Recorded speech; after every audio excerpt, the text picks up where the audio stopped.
안녕하십니까. 여러가지 이유로 오랜만에 3대 예배를 했습니다. 하나님께서 주의 이름으로 모든 가족들이 한자리에 모이게 하시고 함께 예배게 하셔서 감사합니다. 우리 서로 마주보면서 사랑하고 축복한다고 인사하면 좋겠습니다. 사랑합니다. 네, 축복합니다. 네, 오늘 9월 3대 예배 말씀의 제목은 세례의 의미 기도하겠습니다. 사랑하는 아버지 하나님, 우리 모든 로뎀나무 교회 지체들이 예수 그리스도의 이름 아래 이렇게 모이게 하시고 하나님 앞에 나아가 찬양하며 예배하며 주님의 은혜에 감사하는 복된 시간을 주셔서 진실로 감사합니다. 하나님 아버지, 우리의 마음은 쉬 냉랭해지고 또 하나님 당신의 그 크신 은혜가 가슴에 찼다가도 어느새 또 많이 잊어먹고 삶의 문제에 깊이 침잠할 때가 참으로 많습니다. 주님, 우리를 불쌍히 여겨주시고 이 시간 당신의 은혜를 사모하는 마음으로 나왔사오니 하늘문을 여시고 당신의 은혜로 우리의 마음마다 채워주시고 당신의 은혜 때문에 다시금 감사하고 감격하고 주님을 찬양함으로 우리 삶의 자리로 나갈 수 있는 그런 귀한 예배 자리가 되도록 축복해 주시기를 기도합니다. 주의 성령으로 이 시간 임재하여 주심으로 친히 당신의 영광을 드러내시고 말씀하여 주시옵기를 기도합니다. 예수 그리스도 이름으로 기도했습니다. 아멘. 오늘 3대 예배는 세례의 의미에 대해서 함께 생각해 보고자 합니다. 오늘 두 분의 자매님이 우리 가운데 세례를 받게 되는데 이는 두 사람에게 개인적으로 매우 의미 있는 시간이다 이렇게 말할 수가 있겠습니다. 왜냐하면 세례는 일평생에 딱 한 번 받을 수 있기 때문에 딱 한 번 받는 그 중요한 날이니까 본인들이 얼마나 큰 의미가 있는 것입니다. 또 두 사람에게만 의미가 있는 것이 아니라 우리 모두, 우리 교회 공동체 모두에게도 의미가 있는 날입니다. 왜냐하면 세례라는 것은 한 사람이 주님 앞에 개인적으로 세례를 받는 특별한 사건일 뿐만 아니라 교회 공동체 전체의 공동체적 경험이기 때문에 그렇습니다. 세례라는 말은 문자적 의미로 보면은 씻을세 예식, 그래서 씻는 예식이라는 의미를 가지고 있습니다. 세례는 성찬과 함께 예수님께서 신이 제정하신 의식입니다. 그래서 가톨릭에서는 7개의 성례를 말하지만 우리 개신교 교회에서는 성경에서 주님이 명확하게 제정하신 성례는 2개밖에 없다라고 보기 때문에 세례와 성찬 두 가지를 성례로 구별하여 지키고 있습니다. 마태복음 28장 19절 말씀에 보면 예수님께서 승천하시면서 제자들에게 이렇게 말씀하셨습니다. 그러므로 너희는 가서 모든 족속으로 제자를 삼아 아버지와 아들과 성령의 이름으로 세례를 주라고 하셨습니다. 또 동일한 그 배경을 마가복음에서는 16장 16절에서 이렇게 말합니다. 믿고 세례를 받는 사람은 구원을 얻는 것이요 믿지 않는 사람은 정죄를 받으리라 라고 했습니다. 그런데 역사적으로 보면은 이 세례에 대해서 양극단의 오해들이 있었습니다. 한쪽의 오해는 로마 가톨릭에서 가지고 있는 오해고 한쪽의 다른 쪽 반대쪽의 오해는 제세례파가 가지고 있는 오해였습니다. 예를 들어서 로마 가톨릭에서 세례에 대해 가지고 있는 오해는 이런 것입니다. 세례라는 의식을 오늘 우리가 행하게 되는데요. 성부와 성자와 성령의 이름으로 세례를 주더라 라는 이 세례 의식을 행하게 될 때 로마 가톨릭은 이 의식을 행할 때 하나님이 이 의식을 통해서 이 사람에게 죄사함의 은혜를 준다라고 생각하는 것입니다. 다시 말해서 이 의식 자체에 어떤 죄사함의 능력을 가지고 있는 것처럼 생각하는 그런 입장이죠. 그런데 사실은 그 의식 자체가 우리에게 죄사함을 주는 것은 아닙니다. 왜냐하면 이 세례 의식은 효와 인이다 이렇게 말했어요. 외적인 효와 인으로서 그 본질적인 의미를 드러내는 외적 표식이라는 것이죠. 인이라는 것은 도장인데 예를 들어서 저희가 이렇게 도장을 찍을 수가 있겠습니다. 도장을 쫙 찍어서 유병용 이렇게 도장이 나왔습니다. 그러면 그 도장 자체를 저라고 보진 않습니다. 왜냐면 저는 여기 있으니까. 그건 도장일 뿐입니다. 그러나 그 제가 합당하게 판 그 도장인을 찍으면 이제 제가 거기서 마땅히 합당한 권리를 가지고 행사할 수 있는 근거가 마련이 되는 것이죠. 그래서 그 인이라는 것은 나라는 어떤 사람의 본질을 보증해주는 그런 역할을 하는 것입니다. 세례는 마치 그와 같습니다. 세례 자체가 우리를 죄사함을 주는 능력을 가지고 있는 것은 아니지만 하나님이 우리를 예수 그리스도의 십자가의 피를 믿는 믿음으로 나아갈 때에 성령으로 그 십자가의 효력이 우리의 것이 되게 하셔서 죄사함으로, 즉 죄가 씻기게 되는 그 영적 효력을 외적으로 인쳐주는 그런 역할을 한다는 것입니다. 그러므로 우리가 세례를 한다는 것은, 세례를 준다는 것은 하나님이 예수 그리스도를 우리의 죄를 위하여 십자가의 제물로 내어주시고 우리가 그 예수님의 십자가의 그 복음을 말씀으로 듣고 마음으로 믿을 때에 성령께서 우리 마음에 죄를 씻어주시는 그런 은혜를 주시는 것을 외적으로 표현하는 것이다, 이렇게 말할 수가 있겠습니다. 그런데 이제 또 다른 쪽, 반대쪽 극단은 이런 것이 있을 수 있겠습니다. 제세례파 같은 경우는 이 세례 자체가 죄사함을 주는 능력을 가진 것이 아니니까 이건 하나의 형식에 불과한 것이다. 그러므로 형식은 필요 없다. 우리가 마음으로 믿고 성령의 세례를 받으면 되지 굳이 세례라는 의식을 할 필요가 있느냐라고 주장하면서 아예 세례를 폐기해버렸습니다. 그래서 세례 의식을, 그 전통을 따라가는 사람들은 세례 의식 자체를 아예 인정하지 않고 세례를 주지 않습니다. 그러나 이것은 또 다른 극단이 될 수 있겠습니다. 왜냐하면 세례 의식은 예수님께서 직접 제정하셨고 제자와 사도들에게 교회 공동체가 행하도록 명령하셨기 때문에 그렇습니다. 그러므로 이 세례 의식 자체가 우리에게 죄사함을 주는 권세를 가진 것은 아닐지라도 세례 의식이 담지하고 있는 죄사함의 은혜를 우리가 돌아보는 귀한 의식으로 우리는 하나님의 말씀을 따라서 지켜가야 되는 것입니다. 자, 우리가 이렇게 세례 자체에 있는 능력을 인정하지 않고 세례에 있는 죄 씻음의 능력을 우리가 확인하는, 그래서 우리의 신앙을 확증하는 그런 자리로 삼는다는 의미로 볼 때, 그렇다면 우리가 세례를 행하는 의미가 무엇이 있는가? 세 가지로 살펴보려고 합니다. 첫째는, 세례는 앞서 말씀드렸듯이 죄 씻음, 죄 용서의 의미가 있습니다.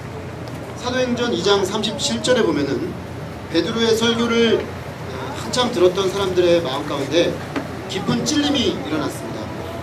그래서 이렇게 말합니다. 형제들아, 우리가 어찌할꼬? 그들은 베드로의 설교를 듣는 가운데 자신들이 죄 없는 예수님을 십자가에 못 박아 죽게 했다는 사실을 깨닫게 되었습니다. 무지한 피를 흘린 자신들의 죄를 깨닫고 가슴을 치며 마음에 고통하였습니다. 그러면서 베드로에게 우리가 어떻게 하면 이 죄의 짐을 덜어낼 수가 있는가? 라는 질문을 던진 것입니다. 이들에게 베드로는 이렇게 선포하였습니다. 너희가 회개하여 각각 예수 그리스도 이름으로 세례를 받고 죄사함을 받으라. 그리하면 성령의 선물을 받으리니. 우리는 스스로의 힘으로 자신의 죄의 더러움을 씻을 수가 없습니다. 우리의 힘으로 우리의 모든 죄를 씻을 수가 없기 때문에 우리의 죄에 대한 우리의 반응은 크게 둘로 갈립니다. 한쪽은 어차피 안 되니까 자포자기해 버립니다. 그래서 이미 더러워진 것, 이미 너무 망가져버린 내 모습들을 보면서 자포자기하고 그냥 계속 막 사는 거죠. 그냥 더러움에 더러움을 붙이는 거죠. 마치 동물들이 더러워진 그 우리에서 계속 그 더러움을 그냥 묻히면서 아무렇지도 않은 듯이 사는 것과 똑같습니다. 그러나 또 어떤 사람은 이 죄 문제를 해결하고 싶지만 해결할 수 없어서 계속해서 괴로워하고 고통합니다. 우리가 밖에 나가서 몸이 더러워지면은 목욕을 하면 되죠. 샤워를 하고 깨끗하게 씻어낼 때 참 그 개운합니다. 그런데 이 죄라는 거는 목욕을 한다고 씻어지는 것도 아니에요. 좀 목욕 한 번 해서 탁 씻어내듯이 쟤도 이렇게 탁 씻겨 나가면 좋겠는데 그렇지가 않습니다. 종종 제가 이제 살다가 보면은 죄를 지을 수가 있습니다. 내 안에 이제 문제가 생기고 구체적으로 누군가에게 상처를 주는 말을 한다거나 공적인 자리에서나 사적인 자리에서 잘못된 말을 했을 때 너무 괴롭습니다. 너무 괴로워서 혼자서 막 가슴을 쥐어 뜯을 때가 있습니다. 근데 가슴을 쥐어 뜯는다고 이게 해결이 되는 게 아니고 씻겨지는 게 아니고 내 양심이 아무런 문제가 없는 게 아니고 여전히 있으니까 너무너무 힘든 거죠. 그래서 계속 자기 가슴을 치고 보이지 않는 곳에서 고통을 하게 되는 것입니다. 우리가 이처럼 내 죄의 문제에 대해서 자포자기하고 그냥 계속 그렇게 살든지 아니면 해결하려고 애를 쓰지만 해결할 수 없어서 고통하든지 둘 중에 하나일 수밖에 없는 것입니다. 그러나 우리 죄를 위해서 예수 그리스도께서 십자가에서 피 흘려 죽으셨다. 그 예수 그리스도의 그 죽음이 바로 우리의 모든 죄를 씻기 위한 죽음이었다. 이 사실을 우리가 마음으로 믿고 예수님 앞에 하나님 앞에 우리의 죄를 고백하고 회개함으로 예수를 영접할 때 하나님께서 우리의 모든 죄를 깨끗하게 씻어주신다는 것입니다. 이것이 바로 기독교 복음이 가지고 있는 놀라운 능력입니다. 신비한 능력이죠. 왜냐하면 2000년 전에 십자가에 피 흘려 죽으신 예수님의 그 피 흘림이 나의 죄를 씻어주시는 피 흘림이다 라는 것입니다. 그리고 그 예수 그리스도를 영접하는 자에게 성령이 임함으로 물로도 씻을 수 없고 그 어떤 방법으로도 씻을 수 없는 그 죄가 성령으로 내 마음 깊은 곳에부터 다 씻어나가서 정말 주님 앞에 섰을 때 그 죄사함의 은총으로 개운하고 상쾌하고 기쁘고 자유로움을 얻게 되는 것입니다. 세례라는 것은 바로 이 사실을 외적으로 증거해주고 보증해주는 의식입니다. 세례는 우리가 하는 세례고 이게 물을 이렇게 뿌립니다. 물을 뿌리는 것은 물로 우리의 때를 이렇게 벗겨내듯이 씻어내는 의식이죠. 이 의식은 예수 그리스도의 십자가의 피와 성령의 죄 씻음의 능력으로 마치 이 물로 우리의 더러운 것을 씻어내듯이 예수님의 피와 성령이 우리의 죄를 씻어내는 것을 우리 눈에 가시적으로 보여주는 표시인 것입니다. 그러므로 우리는 세례를 통해서 우리의 죄가 예수님의 십자가의 피값으로 완전히 씻겨졌다는 것을 온 천하에 선포하는 것입니다. 이 죄 씻음을 통해서 우리의 모든 죄의 허물과 또 죄에 대한 형벌이 용서되는데 그 용서의 능력은 과거의 우리의 모든 죄, 현재의 우리 모든 죄, 미래의 우리 모든 죄가 다 씻겨졌다라는 선포인 것입니다. 오늘 세례를 받는 두 분은 그 하나님의 은혜를 이 자리에서 다시 한번 확인하면서 하나님 안에서 감격하며 찬양해야 마땅합니다. 이 시간이 그 은혜를 함께 찬양하는 시간이 되면 좋겠습니다. 세례를 받는 분들만 그렇겠습니까? 우리가 이 세례를 받는 분들을 보면서 우리도 동일하게 예수 그리스도의 십자가의 피값으로 우리의 모든 죄가 씻겨졌음을 확인하는 것입니다. 우리 모든 죄를 십자가에 맑게 씻기시고 깨끗게 하사 새롭게 하신 우리 주님을 찬양합니다. 둘째로 세례의 의미는 옛사람이 죽고 새 사람이 살아나는 것을 의미합니다. 세례의 의미에 대해서 사도 바울은 로마서 6장 3, 4절에서 이렇게 선포하고 있습니다. 우리 그리스도 예수와 합하여 세례를 받은 우리는 그의 죽으심과 합하여 세례를 받은 줄을 알지 못하느냐. 그러므로 우리가 그의 죽으심과 합하여 세례를 받음으로 그와 함께 장사되었나니 이는 아버지의 영광으로 말미암아 그리스도를 죽은 자 가운데서 살리심과 같이 우리로 또한 새 생명 가운데 행하게 하려 합니다. 골로새서 2장 12절은 또 이렇게 말합니다. 너희가 세례로 그리스도와 함께 장사되고 또 죽은 자 가운데서 그를 일으키신 하나님의 역사를 믿음으로 말미암아 그 안에서 함께 일으키심을 받았느니라. 초대 신약교회에는 세례의 방식이 두 가지가 있었습니다. 두 가지를 상황에 따라 이렇게 하기도 하고 저렇게 하기도 하고, 오늘날 우리가 하는 물로 뿌리는 세례 의식이 있었고 또 다른 하나의 의식이 있었는데 그것은 물속으로 아예 들어가는 것입니다.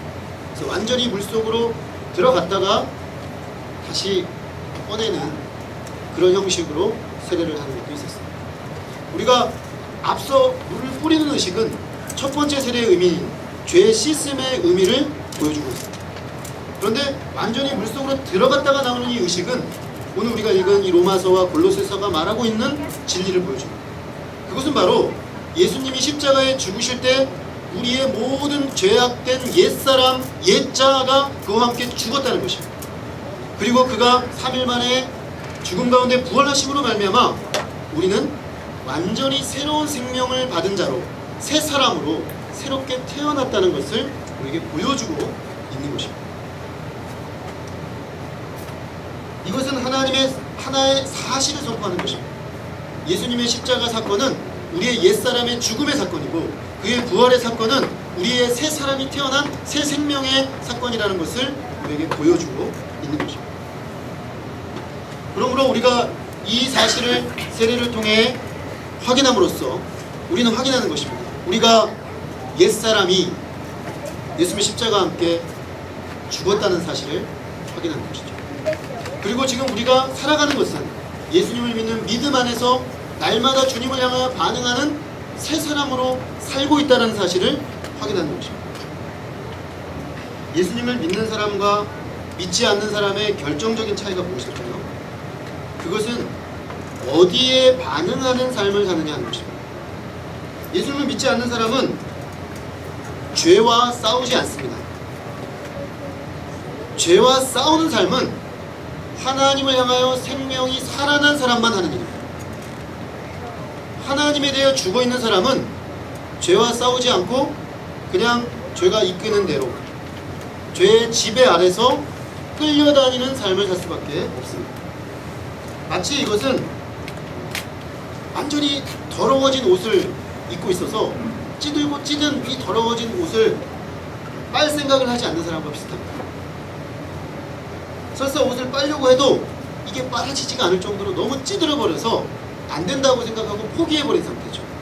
그래서 전혀 이 옛 옷을 벗을 생각도 빨 생각도 없이 그냥 사는 것입니다. 그러나 예수님을 믿는다는 것은 우리 힘으로는 깨끗게 할 수 없는 그 얼룩에서 씻김을 받고 새 옷을 입은 것 같습니다. 우리가 새 옷을 입으면 하얗게 정말 모든 얼룩을 깨끗하게 씻어낸 새 옷을 입게 되면은 몸가짐을 새로 하게 되죠. 짜장면을 먹는다거나 짬뽕을 먹을 때 튀지 않는다. 굉장히 조심하게 되고 여기 이제 옷을 이렇게 받치고 튀지 않도록 얼룩이 묻지 않도록 안대를 쓰게 됩니다. 그리고 조그만 티가 딱 묻어도 민감하게 이게 묻었구나 씻으려고 하게 됩니다. 마치 그와 같다는 것이죠. 우리가 예수님과 함께 죽고 다시 태어난 새 생명을 받은 사람은 작은 죄에도 민감하게 반응하게 되는 것이죠. 내가 주님 안에 새 옷을 입고 새 사람이 되었는데 이제 또다시 이런 죄들로 나를 더럽히지 말아야지 이렇게 생각하는 거죠. 그래서 죄에 대해서는 더 이상 반응하지 않고 하나님에 대해서는 살아서 반응하는 존재가 된다는 것이죠. 그래서 사도 바울은 6장에서 뭐라고 말하냐면 너희가 이제는 죄에 대해서는 죽은 자요 하나님에 대한 산 자로 여길지어다. 이제 죄에 대해서 아무 관계가 없는 사람으로 하나님과 관계하는 사람으로 스스로를 인식하고 그렇게 살아라라고 말합니다. 그리고 적극적으로 너의 지체를 의의 병기, 의의 무기로 하나님께 드리라. 우리가 보는 것, 우리가 가는 것, 우리가 손으로 잡는 것들이 하나님이 기뻐하시는 것들이 되게 하는 것이죠. 하나님이 기뻐하시는 것을 보고 하나님이 기뻐하는 것을 행하고 하나님이 기뻐하는 곳으로 가고 그래서 내 모든 삶이 하나님이 기뻐하시는 아름다운 것들로 채워지는 삶을 살아라. 이것이 바로 우리가 세례를 받으면서 내가 그런 존재로 다시 태어났지, 내가 그런 존재로 하나님의 은혜를 받았지 라는 것을 확인하는 것입니다. 세례받은 신자는 그러므로 이런 변화를 이끌어가시는 주님과 함께 날마다 죄에 대하여 죽고 다시 사는 영적 싸움의 길에 나선 사람이라고 하겠습니다. 오늘 세례를 받는 이 두 분은 특별히 이 시간에 그 사실을 확인하면서 날마다 죄에 대해서는 죽고 의에 대해서는 산자요 의의 지체를 의의 무기로 주님이 기뻐하시는 의의 무기로 하나님께 드리는 삶을 살 수 있기를 간절히 기도합니다. 이 예수에 참여한 우리 모두도 이 사실을 마음에 새기고 적극적으로 우리 자신을 하나님께 드리는 귀한 역사가 일어나기를 간절히 간절히 기도합니다. 셋째로, 세례를 받는다는 것은 예수님의 몸된 교회의 지체가 되었다는 것을 얘기합니다. 그러므로 세례받음의 의미는 개인적이면서 주님과 관계 맺음의 의미가 있음과 동시에 공동체적인 의미를 가지고 있습니다. 고린도전서 12장 13절은 그것을 이렇게 말합니다. 우리가 유대인이나 헬라인이나 종이나 자유인이나 다 한 성령으로 세례를 받아 한 몸이 되었고 또 다 한 성령을 마시게 하셨느니라.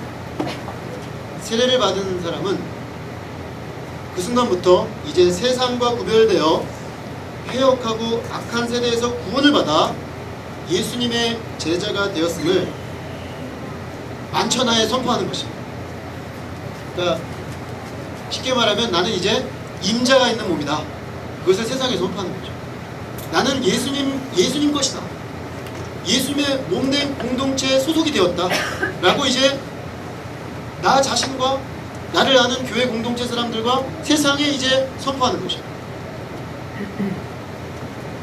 그러므로 세례는 이제 공적으로 세례받은 사람이 예수님의 몸된 교회의 회원이 되었음을 선언하고 확증하는 것입니다. 우리가 예수님을 믿을 때 사실 우리는 이미 보이지 않는 주님의 몸된 교회의 일원이 된 것입니다. 교회는 보이지 않는 교회와 보이는 교회가 있습니다. 보이지 않는 교회는 우리가 예수님을 믿음으로 주님의 자녀, 주님의 제자가 될 때 이 지상에 또 지금까지 살아왔던 또 앞으로 생겨날 모든 주님의 몸된 교회의 지체 중에 한 사람이 된 것이죠. 그래서 우리가 예수를 믿으면 이미 몸된 교회의 지체입니다. 보이지 않는 몸된 교회의 지체입니다. 세례받음은 뭐냐면 보이는 교회의 지체가 되었음을 선포하는 것입니다. 보이는 교회란 이렇게 지역교회로 보이는 교회를 의미합니다. 우리가 오늘 세례를 받으면 이제 이분들은 공식적으로 로뎀나무 교회라는 이 지역교회의 몸된 지체로 되었음을 선포하고 이제 로뎀나무 교회의 지체로서 모든 특권과 모든 의무와 책임을 갖게 되는 것을 의미하는 것입니다. 그러므로 세례라는 것 자체가 지극히 공동체적인 의식이라고 할 수 있습니다. 우리가 공동체의 일원이 되었다라는 것은 지체의식을 가져야 된다는 것을 의미합니다. 지체의식은 내가 이 전체 몸의 한 일부가 되었기 때문에 우리가 몸이 함께 느끼지 않습니까? 아플 때 머리 부분만 아파하고 손 부분은 안 아파하는 것이 아니라 같이 아프죠. 온몸이 같이 고통을 느낍니다. 손끝에 가시가 찔리면 온몸이 아파하면서 깜짝 놀랍니다. 내 모든 몸이 반응하죠. 그와 같은 것입니다. 우리가 이제 몸된 교회의 지체로 세례를 받음으로 이제 교회 공동체의 모든 즐거운 일, 기쁜 일, 슬픈 일, 아픈 일에 함께 한다는 것입니다. 교회 공동체 지체 중에 누가 한 명이 아파하면 나도 같이 아파하고, 교회 공동체 지체 중에 누가 한 명이 기쁜 일이 있으면 마치 내 일처럼 기뻐하고, 교회 공동체 지체 중에 어떤 사람이 너무 힘든 인생의 과정을 통과하고 있으면 마치 내가 그 과정을 통과하는 것처럼 같이 그 과정을 통과하며 고민하고 그 문제를 같이 짐을 나눠지는, 그것이 바로 지체의식입니다. 그러므로 세례를 받는다는 것은 그저 한 번의 의식으로 끝나는 것이 아니라 이제 내가 교회 공동체의 지체로서 한 몸으로 내가 이제 받아들여졌구나 하는 것을 인정하는 것입니다. 그러므로 우리는 나와 함께 예수 그리스도의 몸된 교회의 지체가 된 옆에 있는 성도들을 귀하게 여겨야 하는 것입니다. 오늘 세례받는 두분만이 아니라 세례받은 신자 모든 사람들은 우리 교회를 생각할 때 그런 마음을 품어야 한다는 것이죠. 그래서 우리 교회 모든 지체들을 다 생각할 때 그런 마음으로 바라보고 기억하고 생각하고 돌아보는 그런 지체가 되어야 한다는 것입니다. 사실 교회는 그리스도의 몸이기 때문에 너무나 영광스러운 공동체입니다. 실제 우리가 우리 자신을 볼 때는 연약하고 죄도 짓고 부족한 모습이 있기 때문에 우리가 뭐 그렇게 영광스러운 공동체인가 이런 생각을 할 수 있겠지만 교회는 영광스러운 공동체입니다. 왜냐하면 예수님의 이름을 주신 공동체이기 때문이죠. 예수님의 이름을 그 공동체에게 위탁하신 공동체이기 때문에 우리의 허물과 우리의 부족함에도 불구하고 교회 공동체는 지극히 영광스러운 공동체인 것입니다. 그러므로 우리가 오늘 이 시간 세례를 받음으로 이 교회 공동체 한 지체로 받아들여지는 것은 너무나 축하하고 영광스럽게 여기고 자랑스럽게 여겨야 될 그런 사건 중의 사건이다, 이렇게 말할 수가 있겠습니다. 그러므로 우리가 서로를 바라볼 때 비록 부족함이 있고 비록 연약함이 있고 비록 한계적인 모습들도 보일지라도 그 주님의 눈으로 바라보며 한없는 사랑과 한없는 기대와 소망의 눈으로 서로를 바라봐야 하는 것입니다. 이제 오늘 세례를 받는 두 분의 자매님은 그리스도의 몸된 교회 지체로서 함께 사랑하고 섬기는 복된 주님의 자녀로 교회와 함께 울고 교회와 함께 웃는 공동체성을 깊이 배워갈 수 있기를 간절히 기도합니다.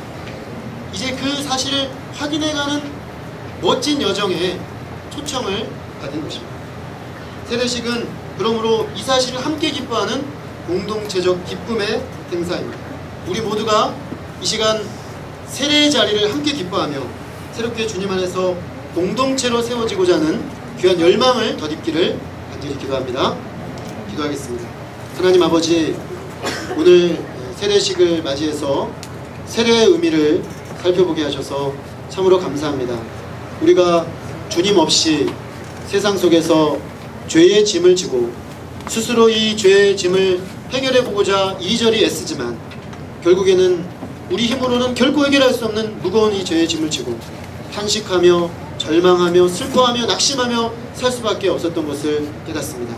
그러나 이런 우리를 불쌍히 여기시고 당신의 독생자 예수 그리스도도 아끼지 아니하시고 십자가에 내어주심으로 우리의 모든 죄악을 십자가에서 그의 피로 깨끗하게 씻어주신 주의 은혜를 찬양합니다. 또한 성령으로 우리 마음에 부으시사 우리 마음의 모든 더러운 것들과 하나님이 기뻐하지 않는 것들을 씻으시고 이제는 예수 그리스도 이름으로 거룩한 주의 자녀가 되게 하여 주셔서 참으로 감사합니다. 하나님, 오늘 세례식을 진행하면서 우리의 모든 죄를 씻으신 예수 그리스도 십자가의 은혜를 다시금 기억하며 당신 앞에 감사와 찬송을 돌려드립니다. 주님, 또한 우리가 주님과 함께 십자가에 죽고 이제는 그리스도의 부활과 함께 새 생명을 얻은 자로서 날마다 죄와 싸우고 하나님을 기쁘시게 하는 자로서 우리의 모든 지체를 의의 병기로 드리고자 결단합니다. 뿐만 아니라 이제 주님의 이름을 가진 이 거룩하고 영광스러운 공동체 일원이 되어서 함께 주님의 지체로 세워지고자 하는 귀한 소원을 품습니다. 오늘 세례를 받는 두 분과 우리 사랑하는 모든 로젠나무 교회 공동체 지체들이 지체의식을 가지고 함께 세우고 함께 기뻐하고 함께 슬퍼하며 광야와 같은 이 세상에서 서로를 세우며 주님을 소망하며 이 땅에 하나님 나라를 세워가는 아름다운 교회 공동체로 세워질 수 있도록 놀랍게 축복해 주시기를 간절히 기도합니다. 주님의 귀한 은혜를 기억하며 하나님의 또한 이 시간에 부으시는 은총을 기대합니다. 주님의 은혜로 이 시간 이후에도 동행하여 주시옵소서. 감사드리고 전 예수 그리스도 이름으로 기도했습니다. 아멘. 우리 잠시 세례 의미를 생각하면서 또 오늘 세례식을 위해서 기도하겠습니다.